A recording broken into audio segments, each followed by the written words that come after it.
The following program will make you want to grow things and experience new and wonderful dreams about your plants, garden, and garden design.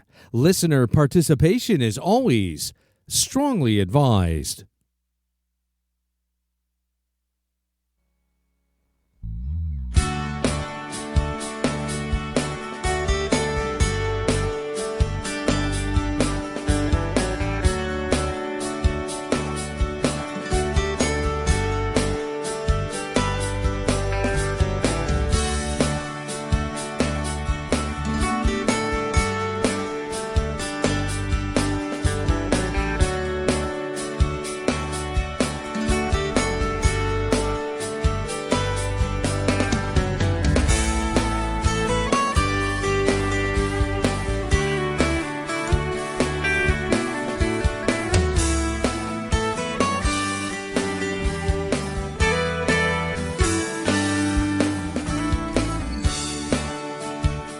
Good evening and welcome to Down the Garden Path with your hosts, Joanne Shaw and Matthew Dressing, right here on Reality Radio 101.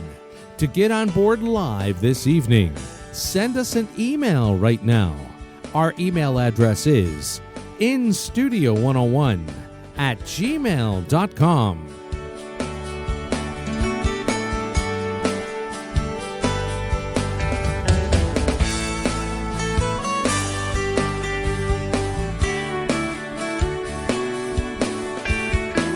And now, right to your hosts of Down the Garden Path, Joanne Shaw and Matthew Dressing. Welcome, everyone, to this latest episode of Down the Garden Path, where each week we discuss down-to-earth tips and advice for your plants, gardens, and landscapes. As landscape designers and gardeners, we think it is important and possible to have great gardens that are low maintenance, and we want to help you make it happen. I am Joanne Shaw, landscape designer and owner of Down to Earth Landscape Design. It is currently a design-only business here east of the GTA. And with me is my co-host, Matthew Dressing. Welcome, Matthew. Thank you. Welcome, Joanne. Good evening, everyone. I'm Matthew Dressing, horticulturist and landscape designer and owner of Natural Affinity Designs. Natural Affinity is a landscape design and garden maintenance firm servicing Toronto and the eastern GTA. Joanne and I enjoy doing Down the Garden Path, each week bringing you interesting, relevant, and helpful topics to help you achieve a great garden. We learn right along with you from each other, from our research, and from the guests that join us here on the show. We welcome your questions via social media and emails. That's right. And thank you. We want to thank everybody again for joining us down the garden path. We also want to remind everyone to you can subscribe to our podcast. So we will turn this show into a podcast. So you can search Down the Garden Path on your favorite podcast app for instant updates and when new episodes go live. And we can tell we have a lot of new listeners. So thank you and welcome to the show. And we hope you enjoy this one. Yes. So as our guest was saying earlier, it was like April Fool's. It snowed yesterday. Exactly. I can't believe it snowed that much. I know. But most of it's melted where I am. So. Yeah. But I'm hearing north of us is still not looking good. But we're not talking snow. We're talking perennials and plants and gardening today. So I'm really excited. So I'd like to introduce our guest. So if you were looking for a specific perennial, but none of your local garden centers or garden clubs have it, have you tried online? Tonight's guest is Dawn Golloher from Gardens Plus, an online perennial source for easy care perennials located in Peterborough, Ontario, but happily shipping across Canada.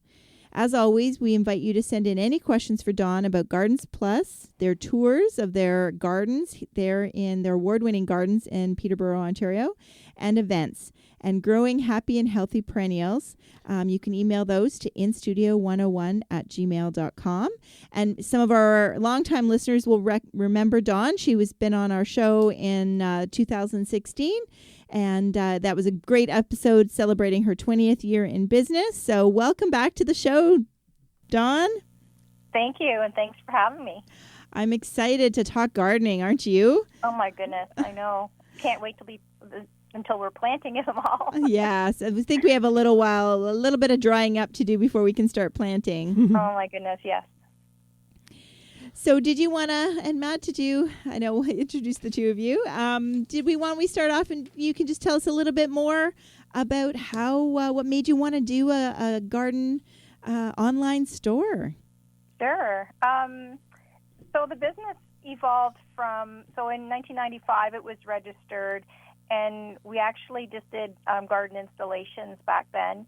And then in 96 in the fall, we moved to this location that we're at now, where we have lots of space. So the intention initially was just to be growing plants for the garden installation business.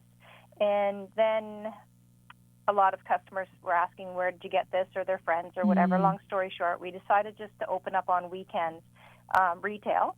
Okay. And then joining the Hosta Society, the Daylilies Society, talking to all kinds of hybridizers across U.S. and Canada at all the different conventions and stuff, and seeing that a lot of online with their particular plants was happening and going well. There was a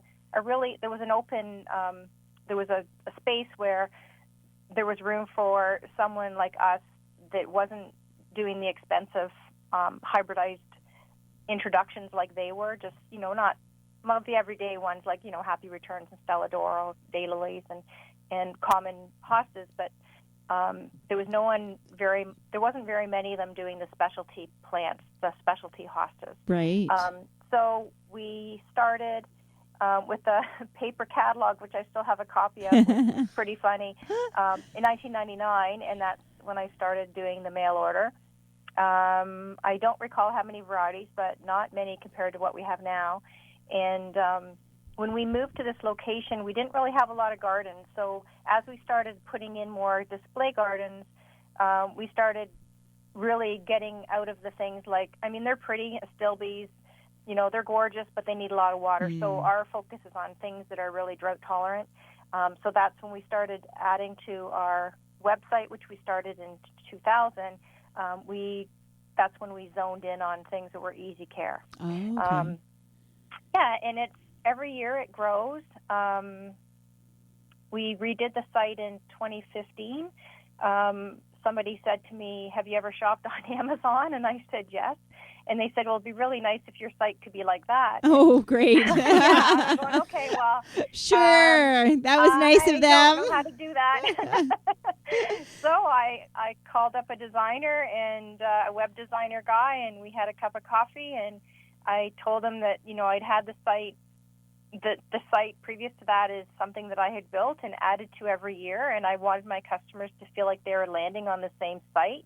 I didn't want it to be too different. And he got my vision, and he did, all the background stuff, and then I added all the plants and with different categories. And so, now it's very user-friendly, and it's actually a lot less work for me, which is great. Oh, that's good. That's good. Yeah. That's so funny. And there's a lot of customers that are remote, right? Like, yeah. You don't have a lot of garden centers to choose from. And then the thing, like you said in the introduction about the different varieties, like typical garden centers will have 30 varieties of daylilies, maybe 35, 40 varieties of hosta, whereas ours are, 100 or 200 different varieties.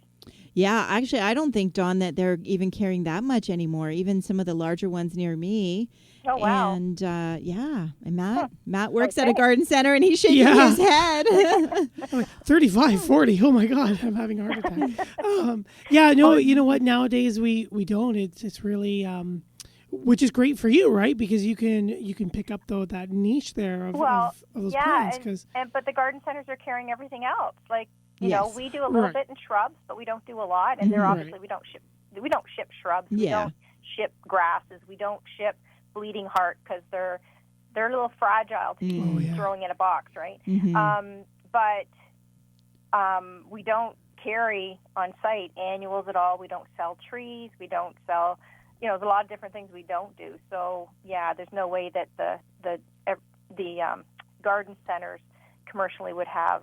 They can't have that many varieties of everything. They wouldn't have space. That's right. That's right. And that's it. That's like our garden center. We just don't have the space to carry the breadth of variety that you do. So talking about the Easy Care Perennials, when you choose a perennial, what defines Easy Care for you in the decision-making of carrying that new perennial? That's a very good question. So Easy Care for me, and what I always say qualifies a plant to be on our list, definitely we want things that are drought resistant. Mm-hmm. We definitely want hardiness. So we're zone 5B here in Peterborough. So I make sure that I don't carry, I don't think I even have any zone 6. Like I'm 5, some 5s, but most of them are 4 and 3 sort of thing. So that when I'm shipping across Canada, a lot of places a lot of customers have no ease carrying the stuff or growing the stuff that I sell. The other thing is I don't want things that have to be burlapped in the winter, and that's, again, around sort of hardiness stuff. Yeah, I right. don't want things that need to be staked. And even the Daylilies that grow, 3 and 4 feet tall, they stand on their own, and they don't need to be staked even though they're Yay. tall. Yes. I don't carry plants that get diseases. For example, I love iris. They're gorgeous, but the German iris gets the borer. Yeah. So I don't carry German iris, but I do carry Siberian because they're drought resistant. A lot of people think they need water, but they don't. I think they look amazing when they're not flowering because they're like an ornamental grass. And then when they flower, it's just like a huge bonus kind of thing. Yeah. What else? Let me see. That's the main thing. I don't want something that needs to be fed easy. I don't want something that's going to crawl all over the place, like an invasive ground cover. Yeah. I do carry some ground covers, but not a lot. Okay. So what ground covers do you carry? Just like your top I three? have a few different varieties of sedum. I have I don't carry periwinkle anymore. I will get it in if somebody asks for it. Yeah. I carry sometimes. I don't ship thyme. I do have lamium. Kind of like, oh, what else? Oh my gosh, I wish it was green. I know. More. So Dawn, do you find that you then kind of trial the plants before, like your new introductions? Do you kind of grow them in your own garden first, and Yeah, you know what? I used to, but now the demand for the new stuff is there for season. So a lot of the new stuff, it's been trialed, but not by me. Right. So, when you think of proven winners, they're trialing all that stuff. And a lot of the growers, I don't buy from a lot of growers. I'm very picky because of a lot of different things like the Hosta virus X, which we could have a whole show on. We should do that. Oh my goodness. Come from. Dawn, let's book that. Okay. So the most of the growers that I buy from are doing the trialing part. Okay. And again, because I'm only picking and choosing, I don't know how many different sort of sections or types of perennials I carry. 15 maybe, not. They're all easy. As long as they're easy care, then I don't worry about the trialing part. I'm not buying anything in that's not our zone, etc. Right. Okay. And are you buying from the States or mostly from Canadian sources? Well, I would love to say they're all Canadian sources, but there's not a lot of growers in Canada in the stuff that I carry. So if I was buying, like, let's for example, Hosta, there's no one hybridizing and coming up with new varieties of Hosta in Canada. Wow. Right? They're all in the States. And we've actually lost 2 huge growers in the States. They're not there anymore, and it's really scary. So there's less and less new ones coming out each year. So they're from all the hostas are basically from the States. Daylilies, most of them are from the States. Okay. Yeah. All right. And is that hard to do? Like having them shipped? That must be a lot of paperwork to ship. Oh, no, you have a broker. Oh, okay. Oh, woohoo. Oh, no, I don't do any of that. Good. I did that the very first time we actually did go pick up. And it was April 1st, actually. I don't know how many years ago. And I had it, the shipment, which was part of a skid, shipped to Detroit. And then we just picked it up from Detroit and came through the Windsor border. And let's just say the zeros on the what they call the codes. It's the codes for the duty, the tariff codes. So if your tariff code has a 0 in front of it, you really need to keep it there. But when you print it on the computer drops it.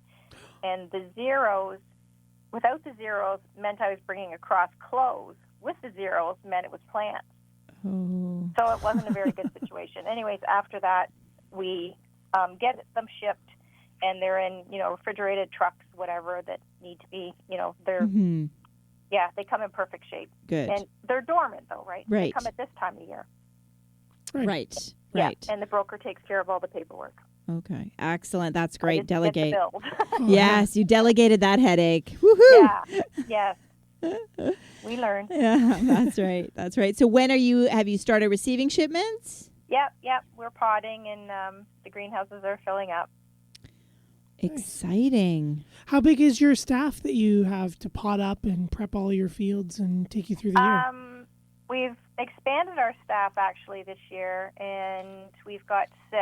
They're all part-time. But we have 6 on staff. Very nice. Excellent. You also mentioned, just going back again to the Easy Care Perennial type thing, do you have any natives as part of your collection? Do you grow any native Ontario plants or native Canadian plants that you might be able to spread around? Yeah, so we have some ferns. There's quite a few ferns. There's some that we don't ship, like maidenhair fern. You really can't ship it.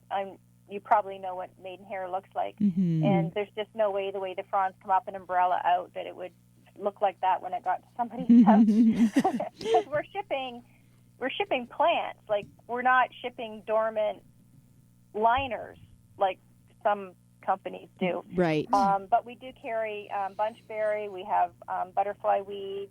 We've got a bunch of different types of ferns. I have Solomon seal, a few different varieties. They're hard to ship as well, especially the native one, because it's 3 feet tall once it's, mature. Mm-hmm. So I only ship it really early when it's dormant. And then we do carry trilliums as well. They come from out west. And we just carry the red and the yellow. What else? We've got some hardy orchids that are native. We've got what else? I don't know. There's a few. Yeah, no, that's Jack quite in a the few. Pulpit. Yeah. Jack in the Pulpits we carry, but we don't ship them either. Okay. I'm impressed that you have some orchids as part of your collection to sell, because a lot of people look for the hardy orchids. Mm-hmm. And I find, just from the garden center perspective, a lot of the growers, I won't name them, but they're not really the common ones. They're not actually producing very many orchids, or if they do, they're producing so few that they're sold out so quickly in the spring. So I find that not many people are getting them. Well, even butterfly weed, like it's popular, it's written about and talked about a lot, but it is hard to find in garden centers. Yeah. When it was perennial of the year, that was the first year I actually had brought it in, and it's the same as the perennial of the year for this year. I had never carried it either. So sometimes, we talk about why do you bring in what you bring in. Often it's that. So PPA is Perennial Plant Association. Obviously, you guys know, and they're in the States. And they're the ones that name whatever's going to be perennial of the year. And so normally it's such a great choice. It's going to be something that every garden center is going to want to have, because they market it and people are going to want it. Mm-hmm. But anyways, it's so butterfly weed. It's interesting when it comes. It's dormant and it looks like a very small parsnip, I guess. And often it takes a long time, and it takes the heat of the sun to break dormancy. Mm. So sometimes I'm shipping it within instructions, and it's very finicky. That one, for example, it needs real sandy soil, really good drainage, and a really hot spot, and you need to mark it, because otherwise you'll be digging it out or thinking you have a spot there. Yeah. Which I always say people do with the echinaceas as well, the coneflowers. Yes. People aren't patient with them. I always say, leave your sticks, leave your sticks, leave your sticks. Like leave the stems in the fall.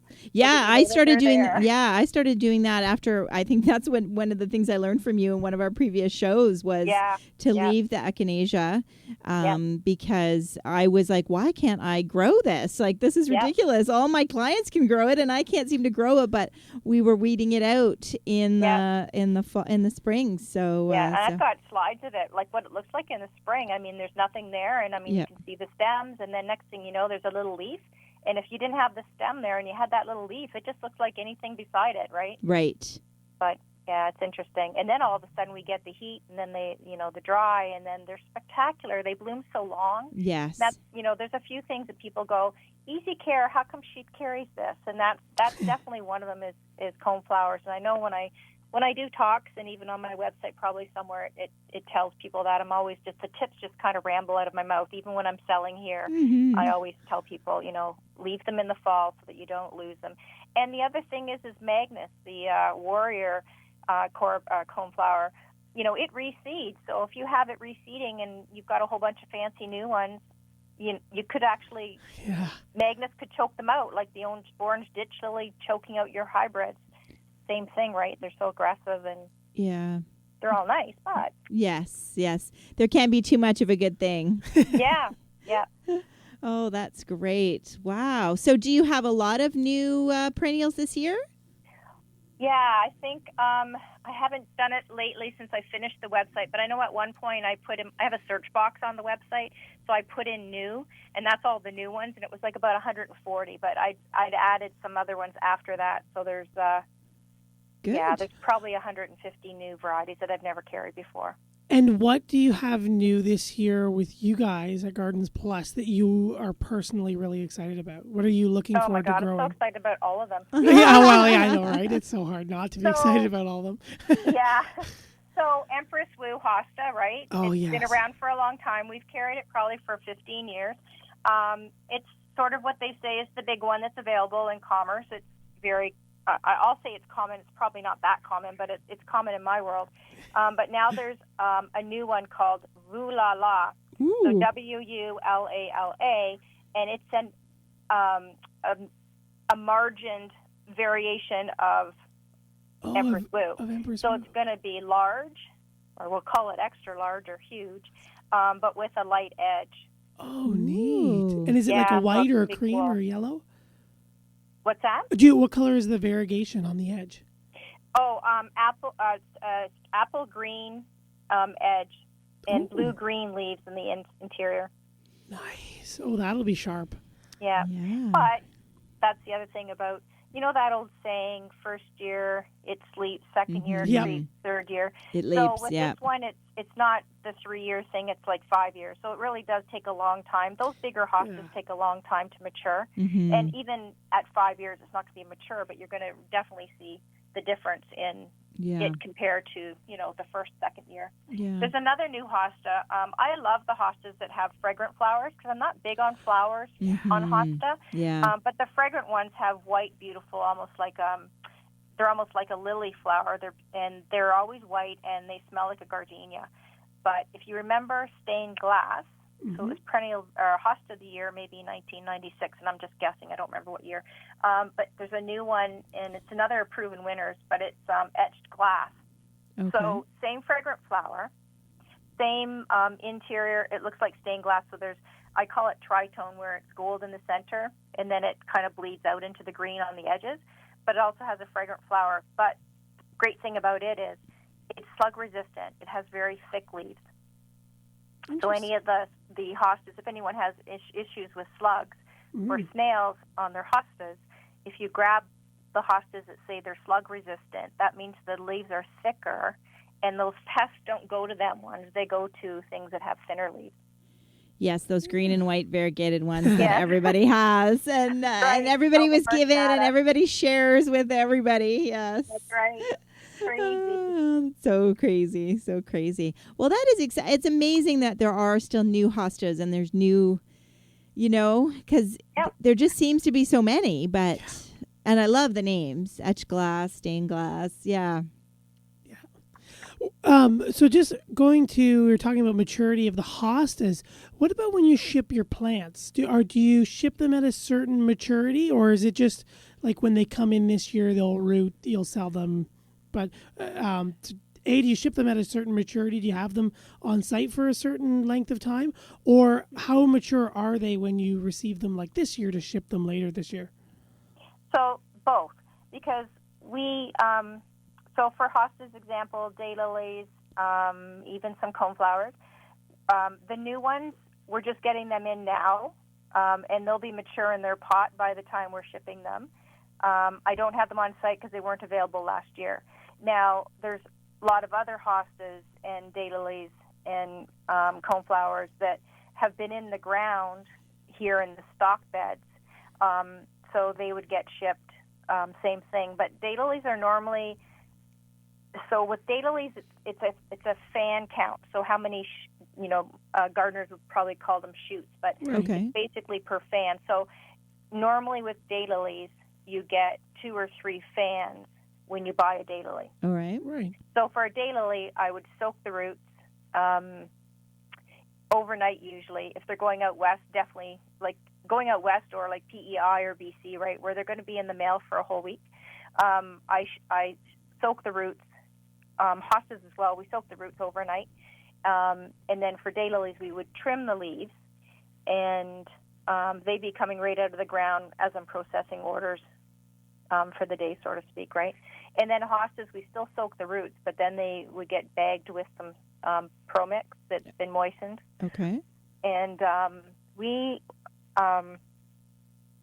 it's crazy, but we don't, the only thing we cut is Daylilies. We don't obviously touch Hosta leaves because that's the plant. Right. Yeah. So it's interesting when we're shipping and all the different box sizes that we use, because if you're shipping an Empress Woo or a Summon Substance or Summit Up, I'm thinking about all these 3 to 3.5. Yeah, they're large. So they take up a lot of space. Wow. So sometimes if I have a hosta on site, not in a pot, and like say we're digging up Summon Substance, then if it's a 5-year-old plant, it might get divided, into 2 when Right. it's getting shipped. Okay. Yeah. Can people specify that they want a more mature plant, or you try to kind of ship the same size? We sell 2-gallon and 3 and 5-gallon here, Ooh. but we don't ship that because Okay. it'd be too hard to know Yeah. what.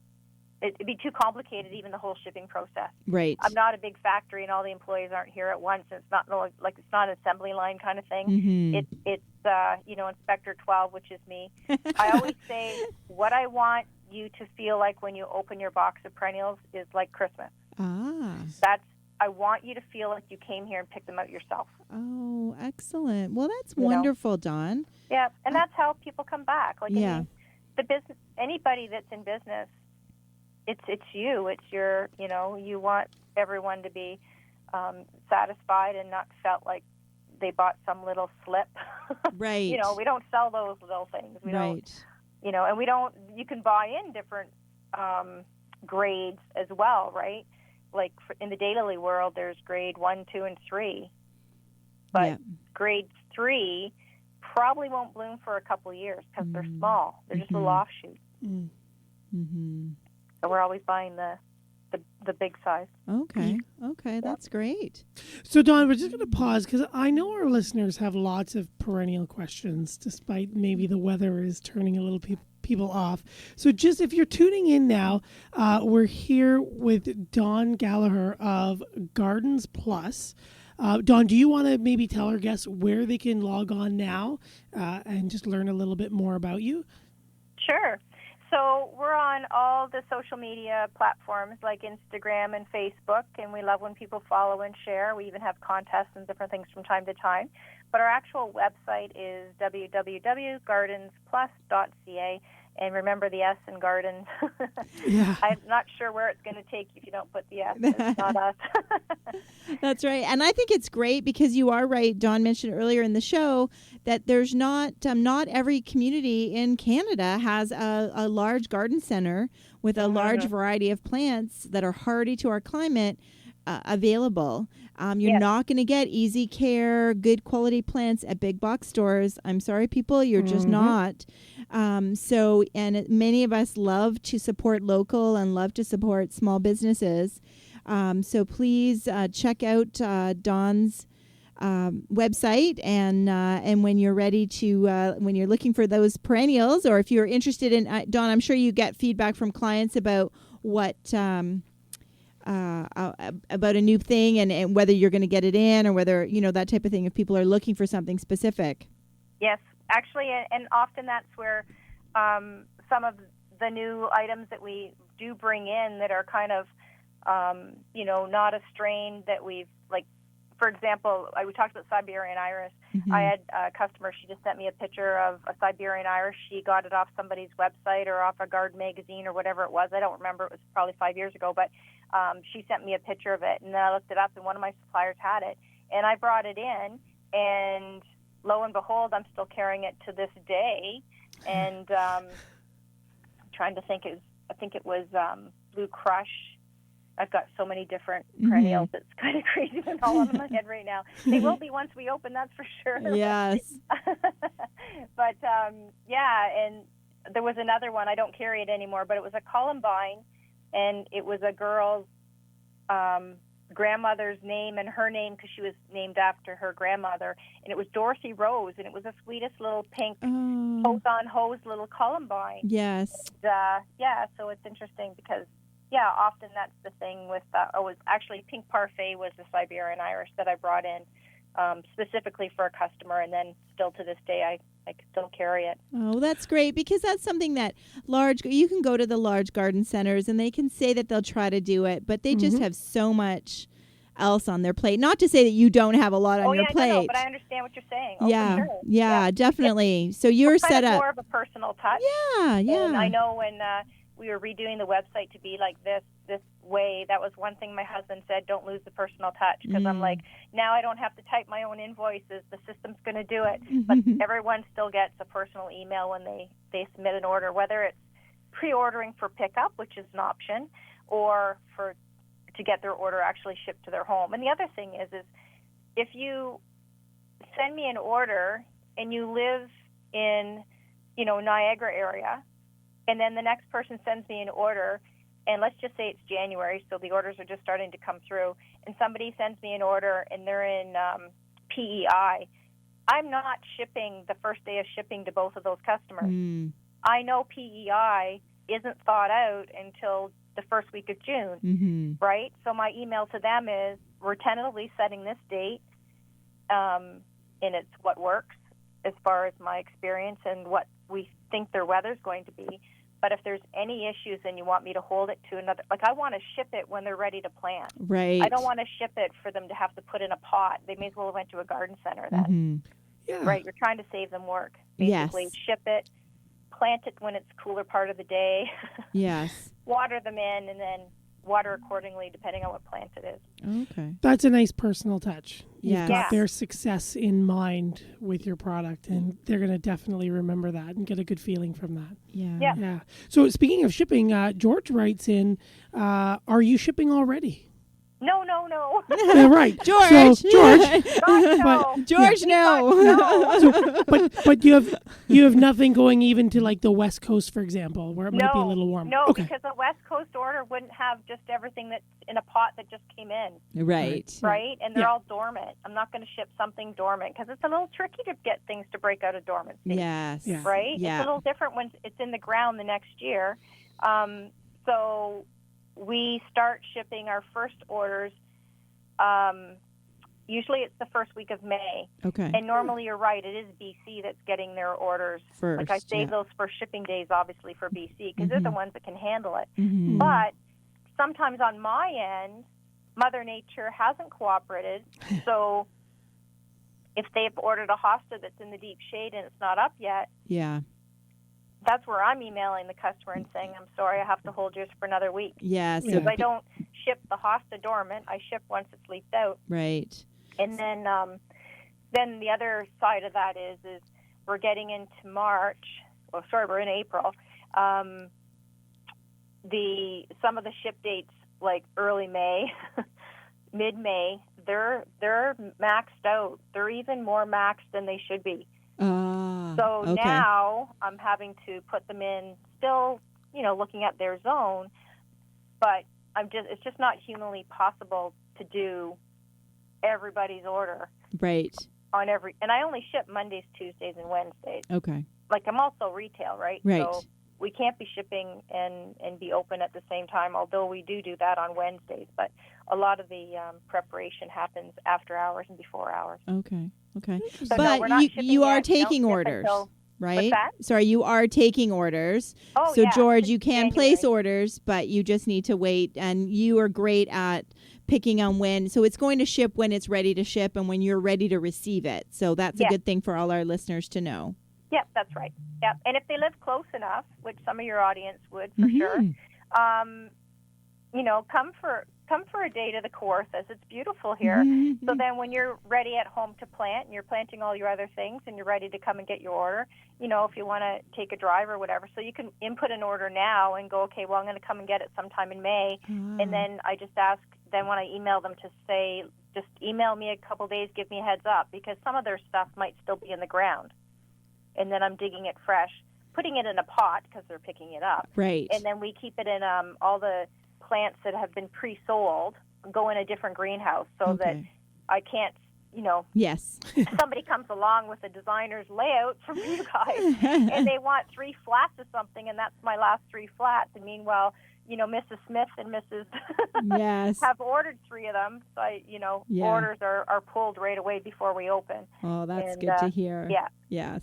Especially the new stuff. Yeah. Yes. So I know the answer to this question, but we'll ask Fret's question. They have just asked if they just tuned in, and does your guest ship to the U.S.? And if so, do they guarantee their plants?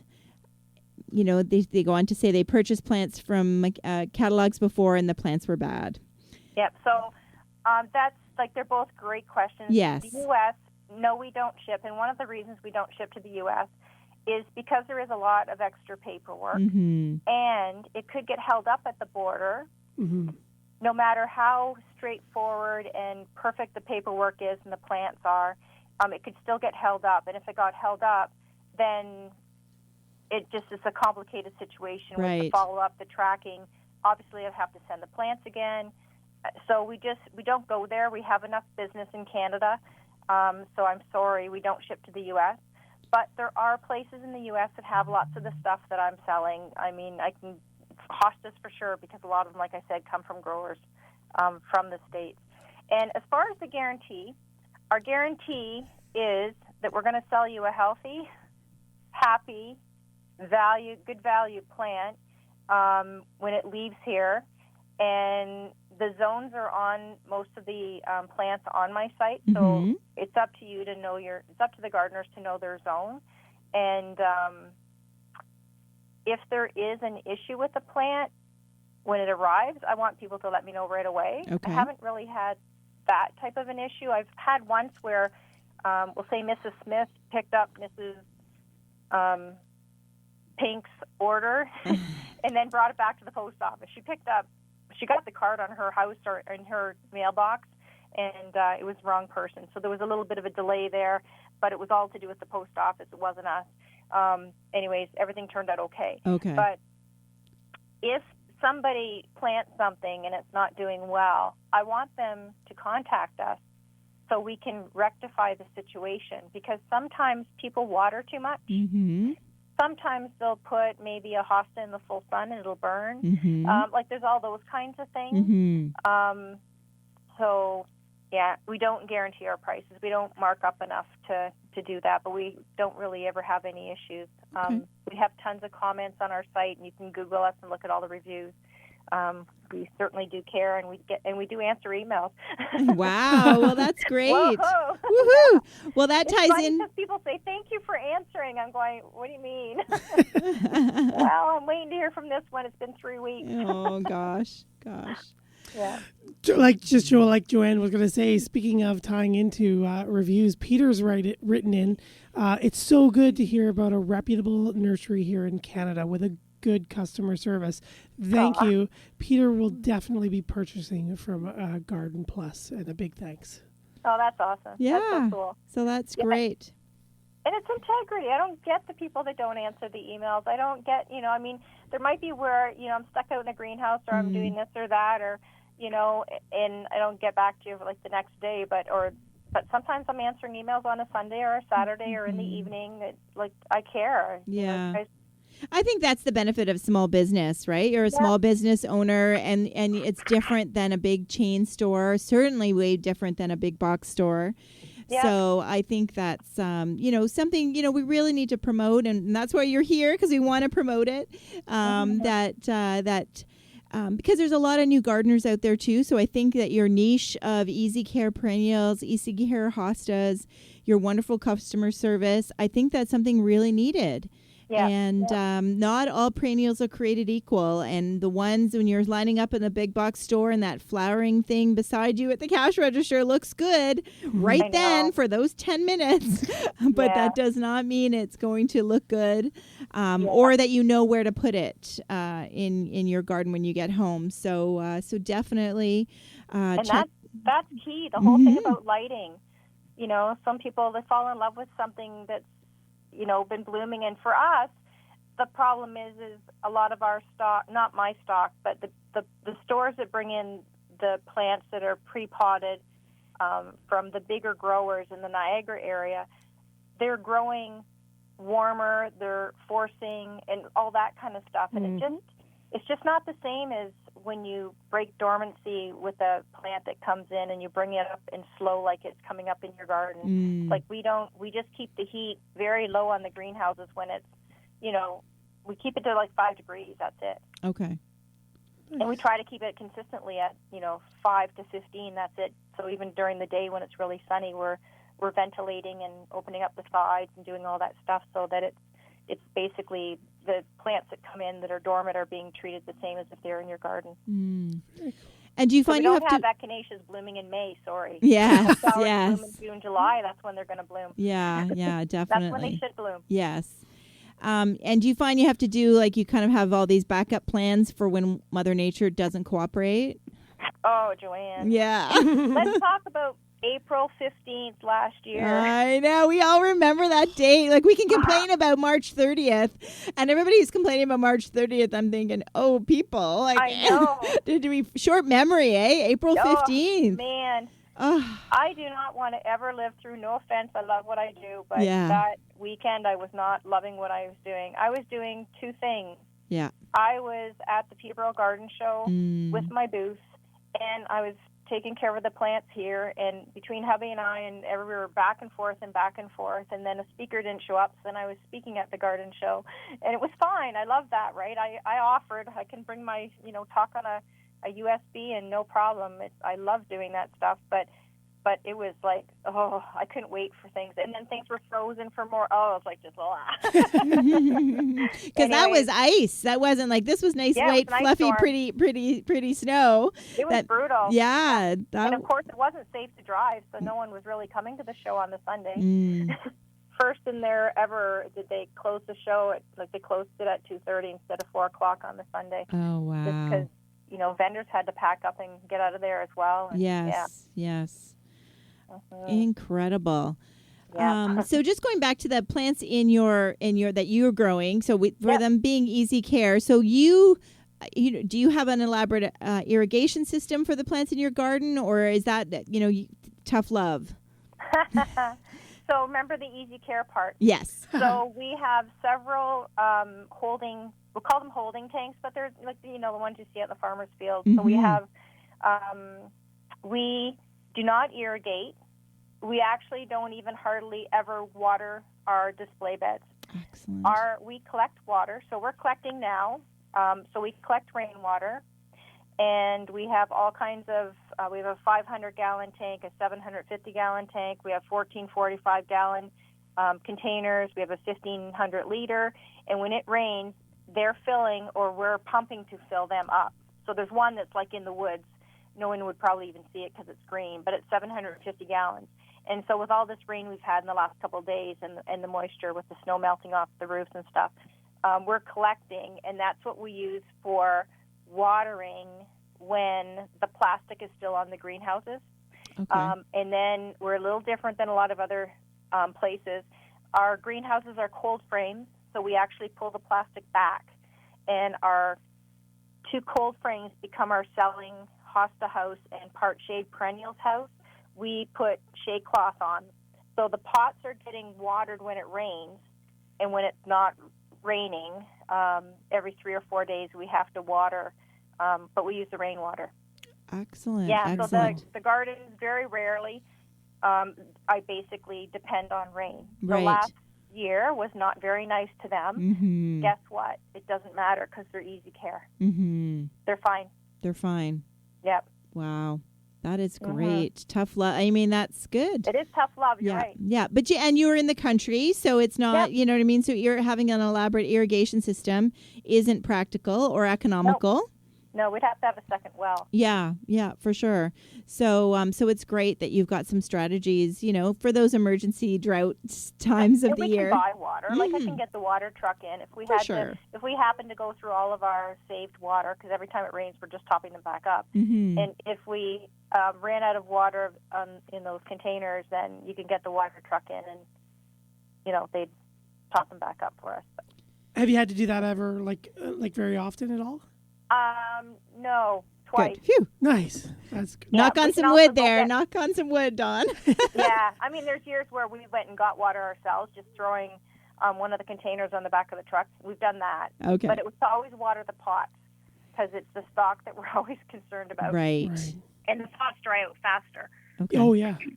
especially the full sun stuff that's out in the full sun. Yes.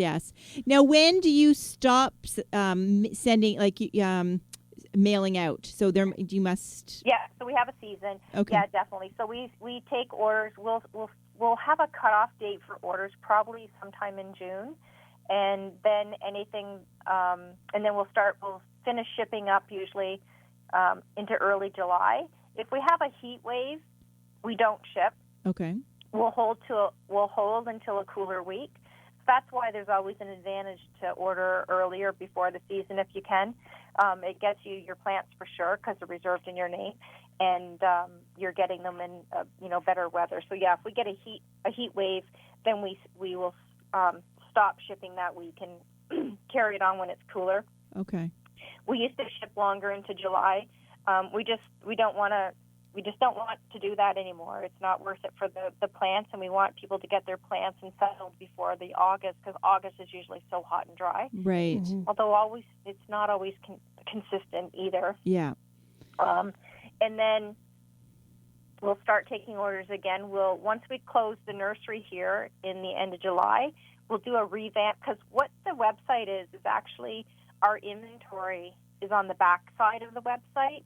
So when you purchase a plant, if there's 50 in there, it goes to 49, right? Mm-hmm. So now you have to remember, when I'm retail, it's me going in and manipulating my site to take out some numbers if I've sold a lot of something. Okay. So it needs a whole new revamp of what I do have left to sell in the fall. And then Right. it's only mail order. So we'll start doing mail order again. We'll start taking orders like the middle of August, as soon as I can get the website updated. Okay. And then we ship until usually the middle of September. Okay. And then we go, okay, now we got to get everything in the ground that didn't sell. We've got to take inventory, get ready for next year, fall cleanup, blah, blah, blah. Excellent. So your retail store is open from what date to what date? So we always open Friday, Mother's Day, the Friday on the Mother's Day weekend. Okay. So this year it's May 10th.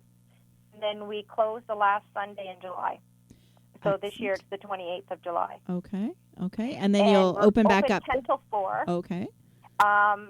Wednesdays to Sundays. So Mondays and Tuesdays we're doing the shipping, and we ship on Wednesday as well. But we're open 10 till 4, Wednesdays till Sundays. And then on Friday nights we're open till 7. Excellent. And what's your percentage? I'm curious, so what business-wise, are you 50-50 retail So- versus shipping? Are you... I'd say 65 to 70% is pre-ordering. But it's not all pre-ordering shipping. It's pre-ordering for pickup as well. Okay, that's Yes. great. And that's really good for our listeners to know, too. So if you are local and you don't really need them to be mailed out, but you can go onto the website, pick out your plants at, you probably aren't going to find at a local garden store. Order them now, and then when they're ready, you, like you said, you pull them. They're put aside, and then you can drive out to where did you say that you can drive out to Peterborough for a beautiful drive and see how Dawn does it all and pick up your plants. And for pickup, you don't have to pay until you pick them up. Ooh, Which really? is also, I know when I had that cup of coffee with the guy that did my site, I said, okay, I want this to work like it worked like I had it working before. Oh, okay. So, when you actually get to the checkout, people, it's funny because I know myself when I get on sites to buy things or whatever, I feel like I have to rush. But once it's in your cart, it's yours. It's already taken out of inventory. So take your time. When you go through the checkout, there's two options. One is shipping or pickup, so you'd hit pickup. And then the other one is Interact Transfer or Pay at Pickup, or PayPal. So are you going to pay by PayPal? That's where you want to pay with credit card. It takes you to their secure server site, and that's the PayPal. Some people don't want to use PayPal, so we have the Interact Transfer. So you just pick that, and then you do that part. And then the other is, paying at pickup. Okay.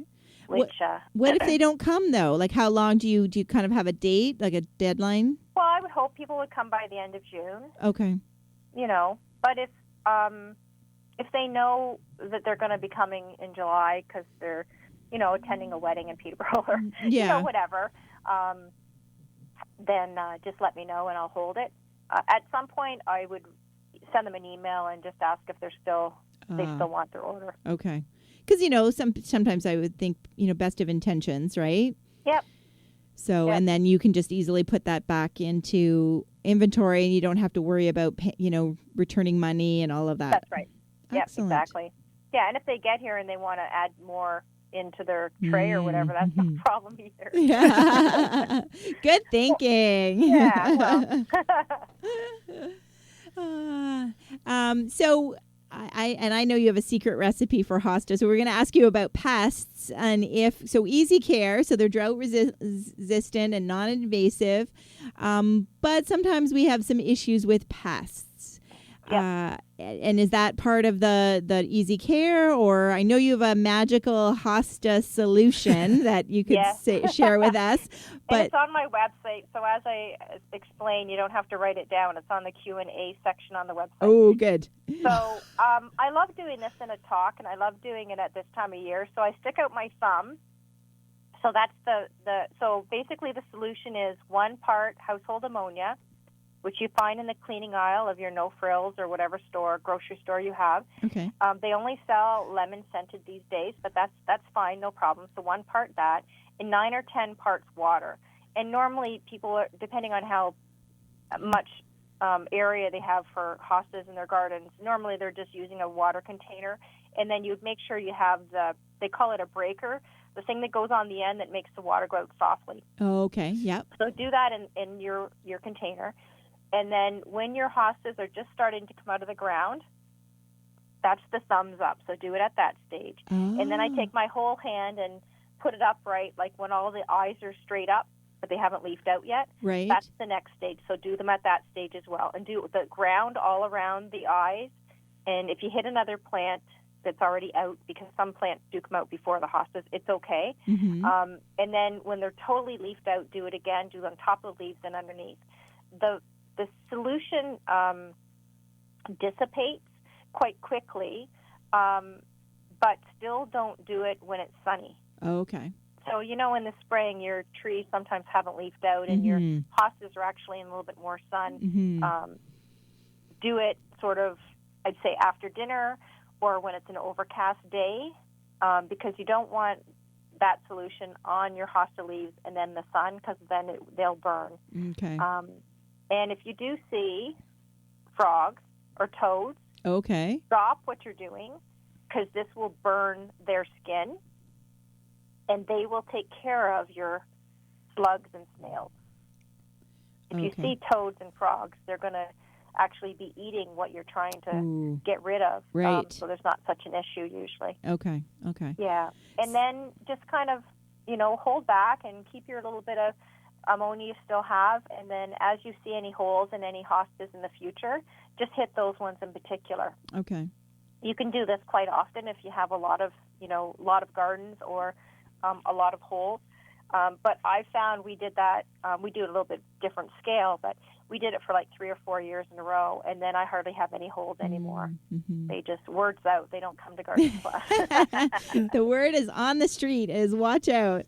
Yeah, so, that's right. I mean, and I think it sounds like you're planting a lot more slug-resistant ones as well. So that certainly goes a long way. But I think, unfortunately, those old ones that people have had for a long time that they might be a little sentimental about, Grandma gave them to me, Mom gave them to me, that type of thing. Yep. But they tend to be more prone to the slugs. Yep. And so people are kind of reticent to giving those up. And then there's some people I know who don't want them in the garden at all because they're afraid of getting slugs. So then this recipe is a great thing. So that's another reason to visit gardensplus.ca, right? I mean, just the colors of hostas. So if somebody did have just the old-fashioned green and then the green and white, have a look. Even just go on the site just to have a look at all the different ones that there are to choose from. Yeah. Like the textures, the sizes, the colors, like the gold ones that just brighten up a part shade spot. There's so many variations of all the different colors, and even the shapes of their leaves. Like there's round, there's long, there's praying hands is straight up. Guardian angel, I love giving that as a gift if somebody's passed. It's so cool to have a plant in their garden to remember the person or even a pet that's passed. Yeah. And guardian angel, remember me, praying hands. Like there's a whole bunch of those guys as well. Oh, that's a great idea. Yeah. I know you were, and remember from your 20th anniversary show, a lot of dwarf bee balms were coming out about then. Oh my gosh. Yes. I know. I really, really wanted to talk about those today. Yes. So that's another one of those plants that people go, oh my gosh, how come she's selling bee balm? Because they just, they think about the old-fashioned native red ones and the more common old-fashioned ones that have been out for a long time. They came out with the Candy series, I don't know how long ago. But I'll say, probably it was 20 years. Yeah, probably it's okay. 3 or 4 years ago when they first started coming out. Yes. And they keep coming out with more and more every year. Excellent. And they're shorter, so they're like 10 inches up to maybe 30 inches. And they're all the really cool colors that attract the hummingbirds and the butterflies and the bees. And they're compact. They don't spread. And they also don't get mildew. Right. I was just going to ask. That's the other thing, right? Yes. Like a lot of the old-fashioned ones get mildew. Yeah, a lot of people don't. Again, it's another plant that people don't love but don't necessarily want in their garden because of the invasiveness and the mildew issues. But there are new and improved plants. So that's something else for people. So it's not all about hostas. You've got lots of easy care perennials. And I can't believe how fast time flew, Dawn. Oh, my gosh. I know, eh? We didn't talk about all the new sedums. Oh, my gosh. Oh, my goodness. Lots of new sedums. Well, everybody has... So that means everybody, so watch your numbers on your website. So all of our listeners need to go and visit gardensplus.ca. You can also, as Dawn mentioned earlier, follow on Facebook, Twitter, and Instagram. And you were able to get all of the same tags. How did you do that? At Gardens Plus for all of them. Yeah, I did it a long time ago. I wasn't as active as I am now, but yeah. So that's great. Well, thank you so much, Dawn. I definitely would love to have you back, and we can do a whole Hosta show and talk about the Hosta. Is it X? Virus X. Virus X. I never X virus or Virus X. It's kind of like us. Just nasty, whatever it is. Yes, definitely. So I think a lot of our gardeners should be aware of it and aware that it's out there. And education is key.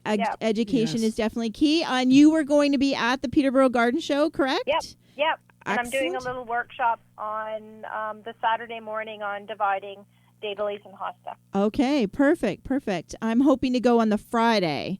Perfect. Yes, that is my goal. And so our listeners can check you out there. And we have, we're going to have an episode coming up next. Is it next week? No, April 15th, Colleen will be here to talk specifically awesome. about the Peterborough Garden Show. So thank That's you for great. connecting Colleen and I. And so thank you once again for joining us. And we wish you a wonderful season. And you guys as well. All right. Talk soon. Thank you. Keep Thanks, doing what Dawn. you're doing. Thanks. Bye. Thanks, guys. Bye now. Bye. Well, that's great. We are almost down to the wire.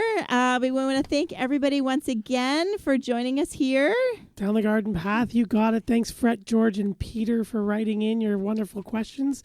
Stay tuned next week for a brand new episode. Daniel Dominguez. That's right. Is, we are talking irrigation. That's right. So tune in to answer all your Yes. irrigation questions. Yes. And then April 15th, like we said, Colleen Viskoff is here to talk about the Peterborough Garden Show. She's one of the organizers. And we want to thank everybody for, again, check us out on our on your favorite podcast app. Yeah. Search for Down the Garden Path and subscribe so that you get our episodes when they load. So thank you, Gary. And You are welcome. thank you, everyone, for once again joining us down the garden path. Here on Reality Radio 101.